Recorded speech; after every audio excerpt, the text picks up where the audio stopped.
Assalamualaikum. Kumpulan kami akan memperdebatkan tentang portal rasmi Majlis Bandaraya Melaka Bersejarah. Kami akan memperdebatkan daripada 3 segi, iaitu maklumat, fungsi dan desain portal.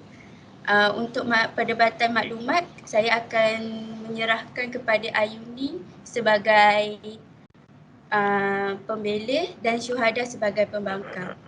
Dipersilakan. Okay, Assalamualaikum. Saya daripada wakil daripada pihak pembela.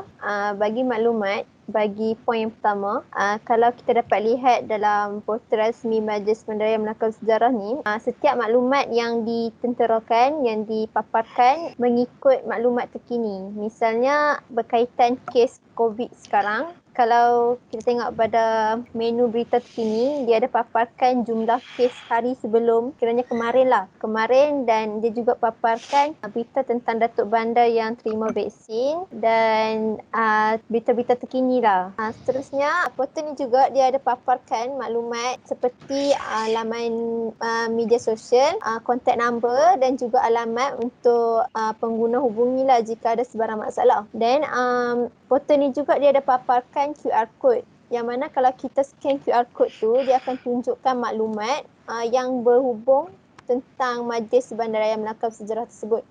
Sekiranya terdapat pelancong dari luar negara maupun dalam negara yang ingin melancong ke Melaka dan tak tahu tempat-tempat yang best, tempat-tempat yang menarik di Melaka, mereka juga boleh rujuk dekat laman Sawang ni untuk dapat info tentang lokasi yang menarik yang terdapat di Melaka. Okey, sekian saja daripada kami pihak pembela.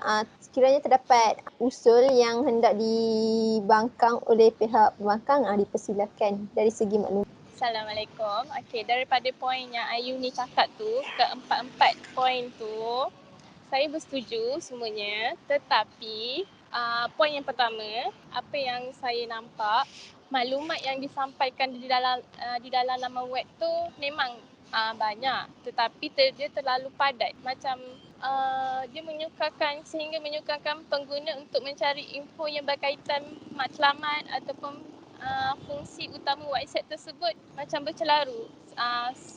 Contoh, orang nak renew lesen ke ataupun nak buat lesen, dia memang kat website tu ada pengeluaran borang lesen tu, tetapi dia kena pergi ke kaunter juga untuk buat isi borang tu. Poin yang kedua, Ayuni poin bercakap tentang butang-butang button sosial media dengan contact number tu semua kan? Betul kan? Betul. Kalau yang pasal saya, yang lain tu semua saya bersetuju. Cuma contact number tu yang diberi dalam directory tu adalah bukan nombor yang yang link terus bercakap dengan orang yang kita nak bercakap tu. Tapi dia kena bercakap dengan operator dahulu. So bagi saya menyukarkan kita untuk bercakap dengan orang yang kita nak tu lah. Okay. Second, pasal QR code kan? Yang ketiga punya point pasal QR code kan? Ayuni bercakap tu. Okay. QR code tu hanya kalau kita scan, dia akan hanya memaparkan direct contact je kan? Dia hanya keluarkan contact operator dan email. Dan bila macam orang tu email, dia memerlukan tempoh masa yang panjang untuk menyampaikan satu maklumat kepada MB-MB. Seperti contoh, portal ni kan kita nak, Majlis Pembandaran ni kan banyak macam rakyat-rakyat kan nak isu keaduan kan. So, ambil masa yang lama lah. And then, point yang last tu, Ayuni bercakap pasal tempat-tempat info tempat yang menarik kan. Kalau kita tengok, macam kalau kita Google, lagi cepat dan lebih banyak blog-blog suggestkan mana yang tempat lagi menarik. Itulah pendapat saya saja. Sekian, terima kasih. So, terima kasih untuk Ayuni dan Syuhada bagi perdebatan dari segi maklumat. Sekarang kami akan teruskan untuk segi daripada fungsi portal Majlis Bandaraya Melaka Bersejarah. So, mempersilakan Irfan sebagai pembela dan Asrina sebagai pembangkangnya. Assalamualaikum. Hari ini saya akan membincangkan tentang fungsi yang terdapat di dalam website ini. Jadi fungsi yang kita bincangkan untuk hari ini adalah fungsi yang untuk membesar dan mengecil di dalam website ini. Seperti yang kita boleh lihat dalam website ini, scroll di atas. Jadi fungsi yang ada di dalam website ini secara tidak langsung dapat membantu orang yang rabun dekat ataupun golongan old citizen untuk mereka melayari website MBMB ini. Jadi mereka mudah untuk mendapat info ataupun berita-berita terkini dengan menggunakan button besar dan kecil ini. So untuk poin yang kedua, website ini juga mempunyai fungsi untuk highlight, iaitu terdapat beberapa warna iaitu kelabu, hitam, biru dan putih. So ini secara tidak langsung akan memudahkan golongan buta warna ataupun orang yang silau untuk melihat website ini, sebab kalau kita guna dengan warna yang cerah, jadi tulisan-tulisan tu akan menyusahkan pengguna untuk membaca untuk font-font yang kecil. So yang ketiga, ia juga mempunyai interaksi bersama pengguna dalam mengetahui laman sesawang ini, membantu pengguna ataupun secara tidak langsung ataupun tidak langsung. Servis chat yang disediakan adalah 24 jam di dalam website ini. Jadi senang untuk user dapat info ataupun langkah penggunaan daripada website ini. Poin yang terakhir, semua button yang disediakan dalam website ini sudah memadai.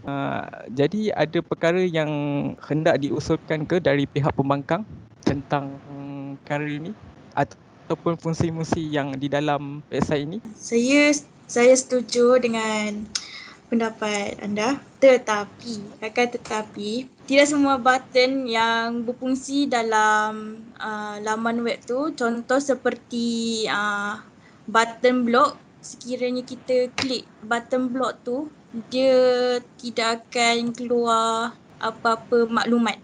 Dia akan keluar seperti yang anda lihat lah. Seterusnya, memaparkan hasil undian tetapi tiada tempat undian untuk user undi. Ia hanya memaparkan jumlah undian yang terdapat dalam website tu. Untuk poin seterusnya, button tukar bahasa. Sekiranya kita tukar pada bahasa English, button yang dekat atas tu akan hilang. So user tak akan dapat klik lah sebabkan dia akan hilang.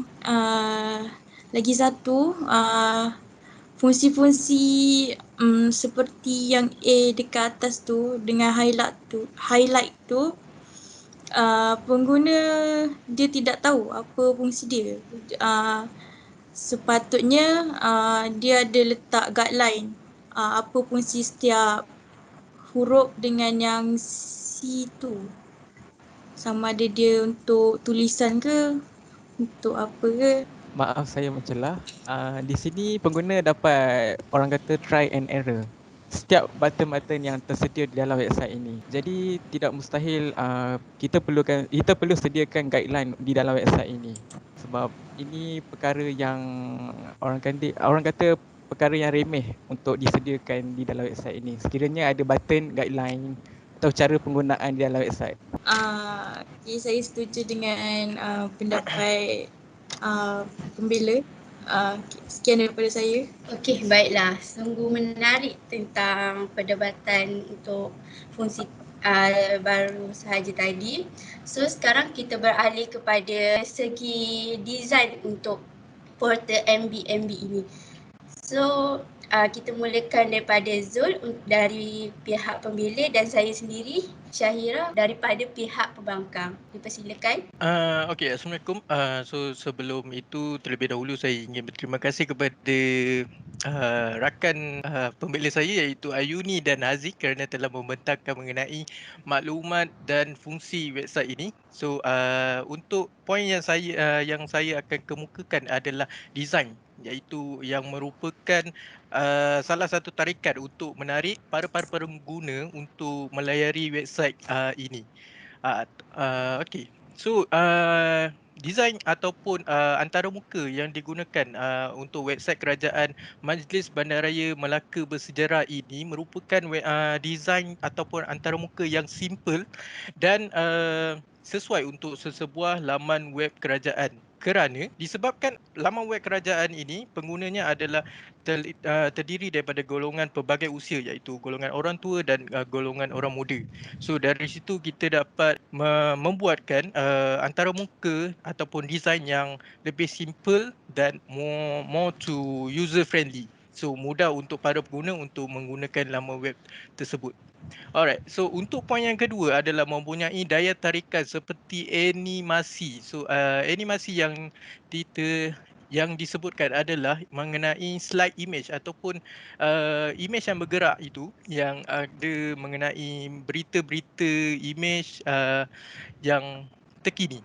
Yang kedua adalah mengenai animasi tulisan ataupun poin-poin utama yang digariskan kepada untuk laman web ini adalah mengenai carta organisasi, objektif, latar belakang, visi dan misi laman web ini diadakan. Usul yang seterusnya adalah font yang digunakan untuk laman web ini ataupun laman sesawang ini merupakan font yang sesuai. Jadi untuk golongan tua, golongan warga emas lah. Warga emas dan golongan muda untuk membaca ataupun meneliti setiap perkataan yang diterakan dekat laman web ini menjadi jelas dan mudah difahami oleh mereka. Dan untuk usul yang terakhir untuk saya kemukakan adalah button yang berbentuk tulisan.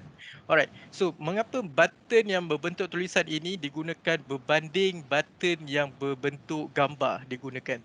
Okey, button berbentuk tulisan ini digunakan disebabkan macam saya cakap sebentar tadi, website ini ataupun laman web ini digunakan oleh golongan pelbagai umur, iaitu golongan orang tua dan orang muda. So dari sini kita dapat kelebihan untuk golongan orang muda yang tidak mampu mentafsir gambar tersebut. Malah kalau kita guna tulisan, maka mereka boleh membaca tulisan itu ataupun button-button yang disediakan lebih teliti dan jelas.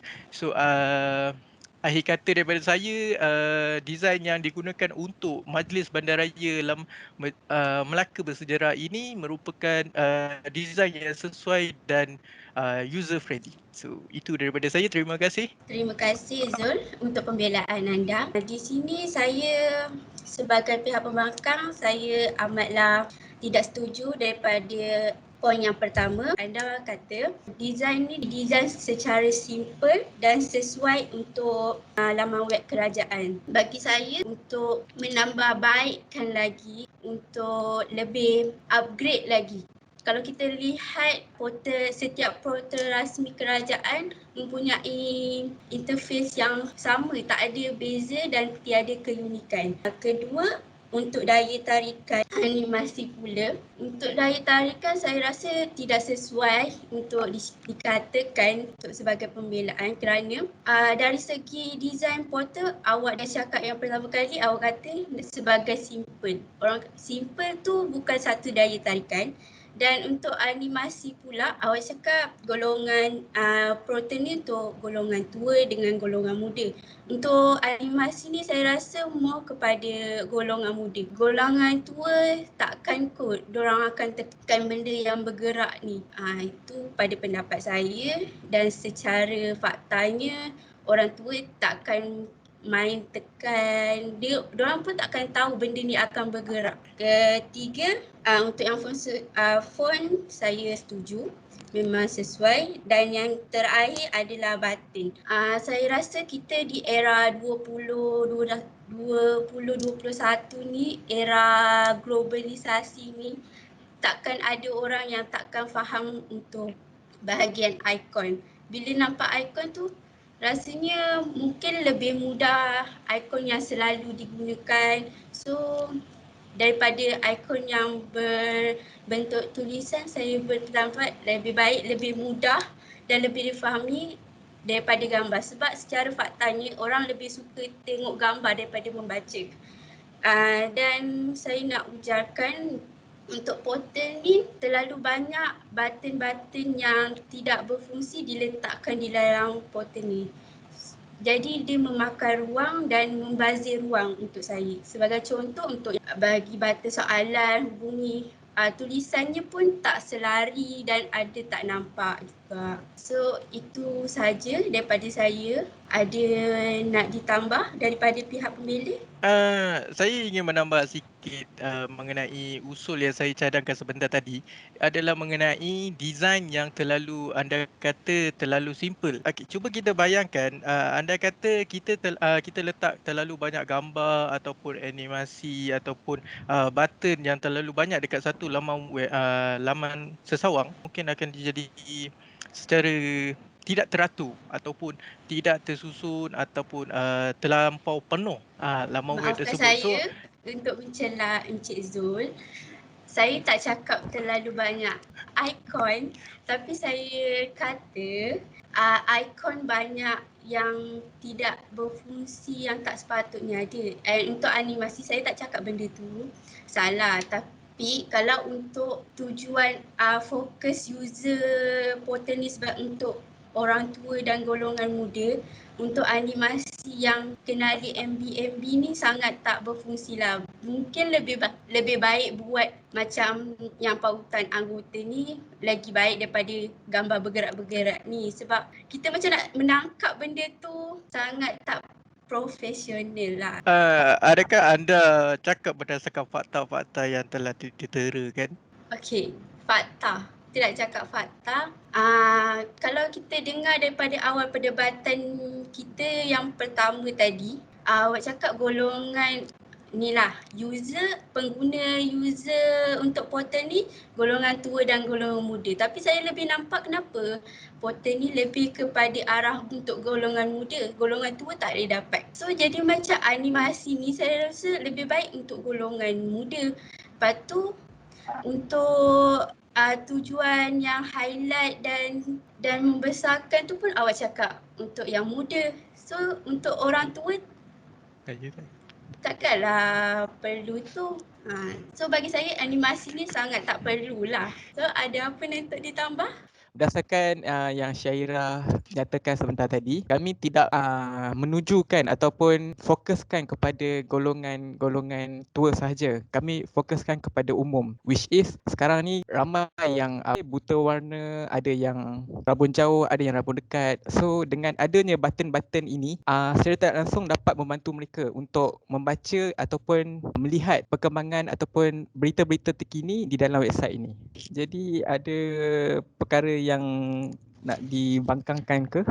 So daripada pembentangan Irfan tadi, so saya rasa lebih baik guideline tu diwujudkan. Untuk golongan tua tak perlu pun minta golongan muda untuk ajarkan diorang. Tapi sekarang kan dah global era, orang kata orang zaman dah maju, semua orang dah tahu teknologi. So pengguna yang menggunakan portal pun kebanyakan orang muda.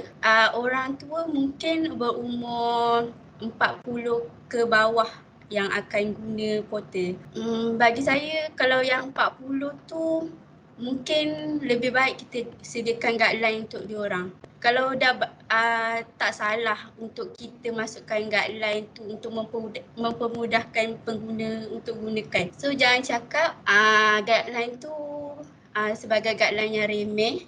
Kita mencipta portal ni kan untuk nak memudahkan pengguna. So bagi saya itulah pendapat saya dan pembangkang saya.